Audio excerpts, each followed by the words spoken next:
Shumatsu no Valkyrie es una de las obras más importantes que ha tenido mi canal. No tan solo por el hecho de que mi primer video es hablando sobre esta obra, sino más bien cuando tenía bajones emocionales o alguna razón externa no me permitía subir videos, siempre me mantenía tranquilo ya que sabía perfectamente que si subía un video hablando sobre este manga iría todo bien. Pero como pueden notar, desde hace bastante tiempo que no subo nada relacionado con esta historia. De hecho, el único contenido que jamás dejé a un lado serían las predicciones de quién ganaría en la próxima pelea. Ni siquiera eso terminé subiendo a pesar de que jamás falté a hacer un video sobre este tema. Y qué les puedo decir, básicamente ya no me gusta. Y lo peor de todo es que la razón por la cual terminé dejando el manga es bastante estúpida, ya que me prometí a mí mismo que si Shimo Haija no se enfrentaba a Odin, yo dejaría la historia. Y sí, lo sé, yo mismo lo acabo de decir, la razón es bastante tonta. Pero siento que esto es algo que llevo cargando demasiado tiempo, que simplemente estaba buscando cualquier excusa para no volver a ver esta obra. Pero creo que es justo, por así decirlo, hacer un video de despedida sobre esta misma, ya que muy seguramente no lo vuelvo a tocar después de mucho tiempo. Quizás cuando este termine le haga una reseña final, o quién sabe, pase algo que me haga volver a enamorar sobre esta historia, pero de momento este sería un adiós. Aunque antes de nada me gustaría explicar una pequeña cosa. No trato de decir que la obra es mala, ya que a mi manera de verlo todavía se puede considerar que es una buena historia. Lo que pasa es que simplemente ya el manga no me gusta, así que en esta ocasión específicamente solo voy a dar mi opinión. No estoy tratando de cambiar tu forma de pensar. Si tú crees que la obra aún se mantiene en un buen nivel, está todo perfecto. Tengo opinión propia y no te veas muy influida por lo que voy a decir el día de hoy. Pero si al finalizar estás de acuerdo conmigo y le ves mal la obra, tampoco está mal. Simplemente todo este video como algo poco serio, ya que simplemente voy a decir mi opinión. Pero sin más relleno, me gustaría empezar con un tema bastante polémico, y sería el aspecto de los diseños, ya que desde hace bastante tiempo se les comenzó a criticar bastante a la obra con este tema. Y para que ustedes entiendan de una mejor manera lo que voy a hablar, voy a poner de ejemplo a tres personajes, a Raiden, a Buda y a Leónidas, ya que estos tres tienen algo en cuestión que a mí en lo personal hace que los diseños hayan decaído tanto, puesto que estos eran unos apartados que más me gustaban de la obra, ya que claramente tenía su propio estilo, pero aún así respetaban bien al personaje en cuestión que estaban representando, sobre todo los tres primeros. ¿Cómo sería el Ubu? Pues a pesar de que no se parece mucho a su personaje histórico, sí tiene cosas muy reconocibles de la imagen que se ha construido sobre este mismo. O Adán, que su diseño refleja muy bien a su personaje bíblico. Y aquí entramos con Raiden. ¿Qué tiene parecido con su personaje histórico? Literalmente no hay nada que se parezca a él. A lo mucho puedo decir que al menos los detalles en sus manos le dan un cierto punto, ya que ver esa parte de su cuerpo con cicatrices y daños te hace ver que claramente es un luchador de sumo. Pero como son tan pequeños, si tú no prestas especial atención no vas a notarlo. Y ni siquiera me refiero cuando está el personaje completo, sino cuando hacen cierto enfoque a esa parte de su cuerpo. Y a ver, algunas personas me pueden recalcar el hecho de que Raiden Tamemon al menos está usando la ropa típica de los luchadores de sumo, este siendo el Mawashi, haciendo que de esa manera se le pueda ver de una mejor manera que es un luchador de sumo. Tengo que decir que estoy más o menos de acuerdo, ya que al menos agradezco que respetaran eso de él, pero seamos sinceros. Por su complectura más bien parece el calzón de un luchador libre.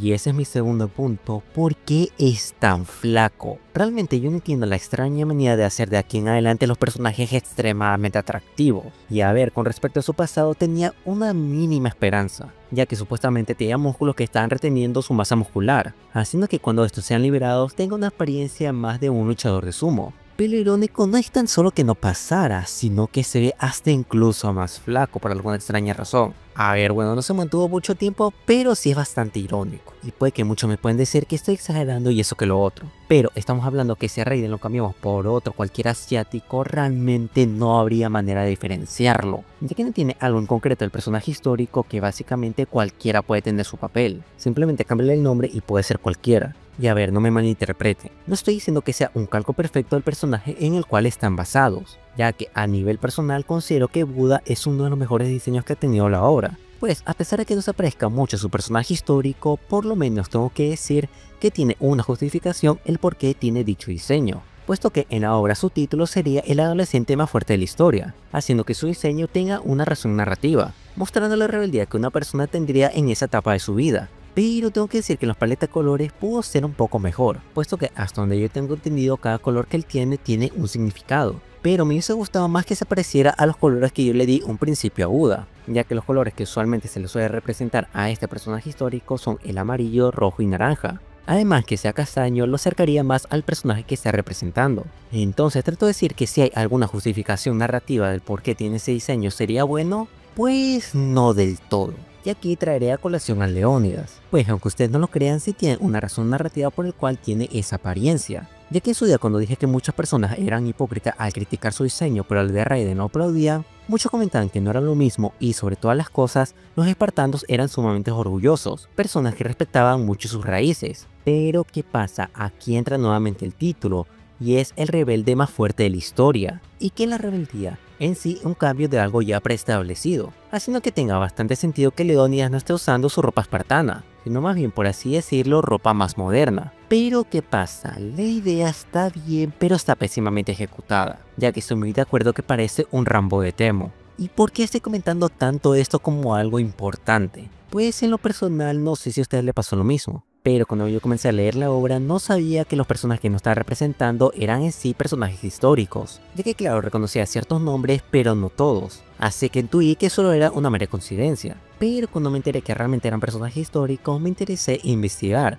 viendo que los tres que hasta el momento se habían mostrado eran muy parecidos a sus versiones históricas, haciendo que de cierta manera me sienta más inmerso en la historia, como si de alguna manera yo estuviera viviendo lo que está pasando en esos momentos. Y evidentemente cuando se comenzaron a tener más libertades con respecto a sus diseños, esa inmersión de poco a poco se iba esfumando. Pero es que además, como ya lo había comentado, no entiendo la razón por la cual ahora todos los personajes tienen que ser extremadamente atractivos. No sé si lo que me comentó un seguidor sea cierto, pero supuestamente esto era así ya que el público que más consumía Shumatsu no Valkyria era el público femenino, y por esa razón lo hacían tan atractivos. No sé si este dato sea cierto, pero de cierta manera hasta me lo creo, ya que no entiendo otra explicación del por qué esto pasa. Y es que quiero que ustedes entiendan que un personaje tenga un diseño genial no es igual a un buen diseño, ya que yo en lo personal, a pesar de que me gusta el diseño de Qin Shi Huang, lo considero uno malo. Ya que no me jodas, parece un cantante de K-pop. Y sí, yo sé, ya que no tiene ninguna ropa de un rey de esa época,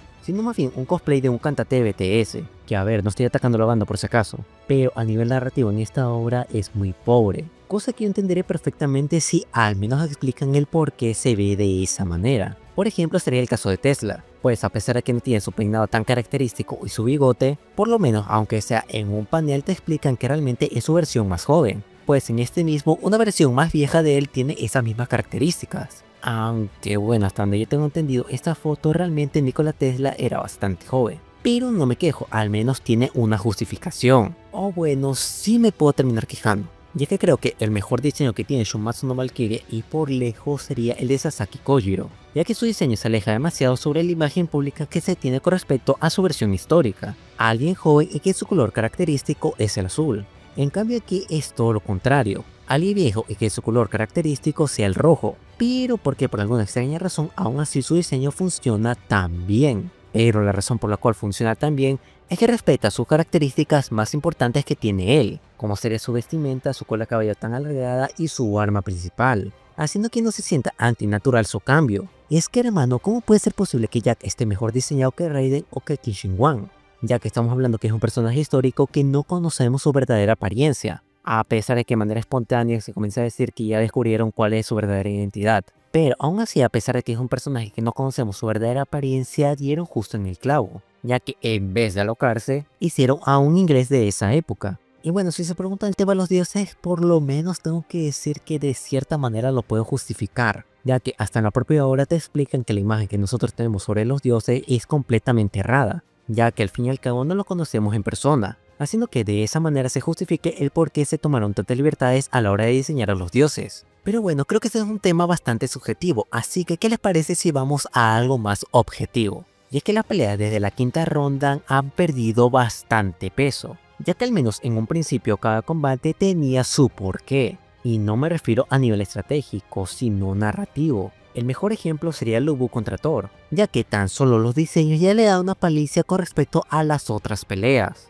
puesto que desde un inicio, a pesar de ser una obra de ficción, dan a entender que las peleas no serán muy fáciles de ganar, ya que mientras que el representante del dios más fuerte tiene un diseño bastante elegante y sin ninguna marca, nuestro representante es todo lo contrario, alguien salvaje que con tan solo verlo te hace una idea que tantas peleas ha sufrido. Y bueno, hasta donde yo tengo entendido, muchas personas lo consideran como la peor de la obra. Que miren qué tan alto estaba la vara que esta se considera la peor de la obra. Pero a lo que iba, a nivel de coreografía y su significado tiene bastante fuerza, ya que de buenas a primeras se escucha bastante estúpido enfrentar un martillo gigante contra una alabarda, ya que claramente este último tiene la ventaja, pero la manera en la cual lo manejan no se siente fuera de lugar, hasta incluso uno se cree que están igualados. Y a nivel de mensaje, pues a pesar de que se puede decir que Lubu terminó perdiendo la pelea, se puede decir que de cierta manera ganó el combate, ya que Lubu logró lo que el Thor estaba buscando durante bastante tiempo, y era un oponente digno. Mientras que el dios del trueno, a pesar de haber ganado la pelea, se siente que él perdió el combate ya que perdió a la única persona que realmente le pudo hacer frente.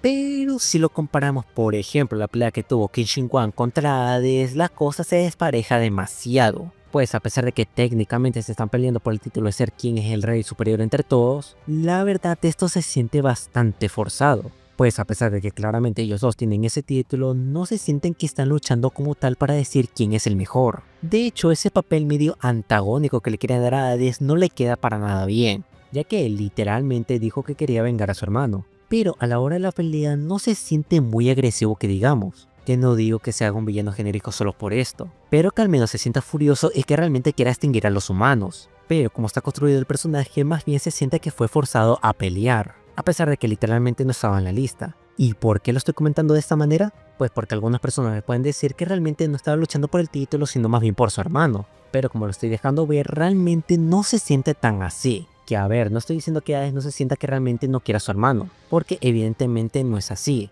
puesto que se recalcó demasiado que él es el mejor hermano de todos. Pero al menos en mi caso sí siento que le faltó esa agresividad que debió de tener. Pero aquí algunas personas me pueden decir que el título de los padres entre Adán y Zeus no era tan así. Que básicamente mi queja es eso, quejarme por quejar. Pero a nivel narrativo tiene mucho peso, ya que no se estaba luchando literalmente quién era el mejor padre, sino más bien como alguien que supuestamente le tiene odio a los dioses realmente no es así. Pero a pesar de ello los desafía, ya que quiere cuidar a sus hijos que son la humanidad, mientras que la otra cara de la moneda es todo lo contrario, simplemente peleando porque sí por defender su orgullo. A pesar de que técnicamente no va a ganar nada, está arriesgando su vida para mantener su orgullo. Pero hay una razón por la cual las 4 primeras peleas tenían tanto peso, y es que cada una de ellas tenía un significado. Y no me refiero exactamente a los que estaba nombrando hace unos minutos atrás, sino más bien ciertas caras que tiene la humanidad con respecto a ciertas situaciones que ellos viven. La primera pelea sería la crueldad, pues a pesar de que el Buu literalmente ya no podía pelear, los humanos le estaban exigiendo que dé todo de sí, siendo bastante crueles con alguien que prácticamente lo dio todo en su pelea, pero aún así eso no le importó porque la victoria era lo más importante. El segundo combate muestra la compasión, ya que cuando vieron que su padre estaba en riesgo de dejar de existir, le rogaron a él que parara la pelea, que la victoria ya no les importaba a pesar de que habían tenido una derrota. Pues a pesar de que Sasaki Kojiro tenía el título de ser el perdedor más fuerte de la historia, cuando vieron que tenía la más mínima chance de ganar, lo apoyaron con todos los que tenían. Aun cuando todo parecía acabado, aún así siguieron apoyándolo, haciendo que gracias a esta simple acción consiguieran su primera victoria. Y la cuarta sería una victoria agridulce, pues a pesar de que conseguimos otra victoria y de manera consecutiva, no se siente para nada bien, ya que para conseguirla tuvimos que eliminar a alguien tan bondadoso que nos amaba. En cambio las otras... pues no. A ver, la pelea de Buda contra Zero Fuku te la rescato, ya que a pesar de que a mí no me gusta, a nivel narrativo es muy bueno, ya que Buda quería rescatar a un dios que había perdido su camino, para luego verse obligado a pelearse contra un ser que era pura maldad, tanto así que no tan solo lo humillaba físicamente, sino también emocional. Pero a pesar de ello, su victoria no se siente igual a las primeras. Esto más que nada gracias al quinto combate, ya que los humanos de aquí en adelante pierden bastante peso, ya que al menos cada uno de ellos te aportaba algo a la historia. Y no me refiero específicamente a los personajes secundarios, sino más bien a los personajes de fondo que nos representan. Cada uno mostraba diferentes caras como lo nombré hace poco, por eso me explayé tanto con ese tema, ya que le daba mucho más peso a ciertas peleas. Por ejemplo la tercera, pues a pesar de que veo que a muchas personas no les gustó esa pelea porque es predecible, tengo que decir que a mí es una de mis favoritas, ya que como lo comenté, la primera victoria en sí no es de Sasaki Kojiro, sino en cuestión de la humanidad, ya que el perdedor más fuerte de la historia estaba a punto de rendirse,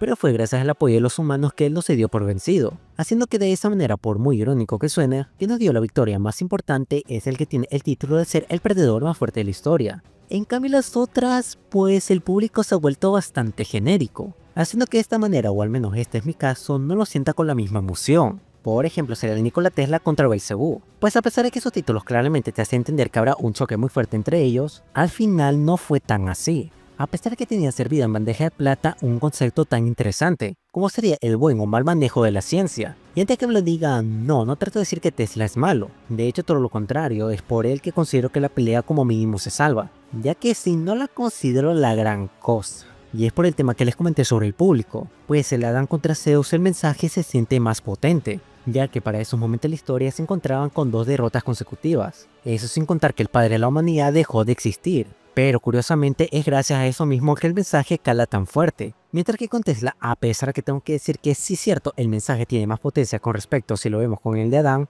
no genera el mismo impacto, o al menos este es mi caso, ya que veníamos de 2 victorias consecutivas. Eso sin contar que el contrincante es claramente superior.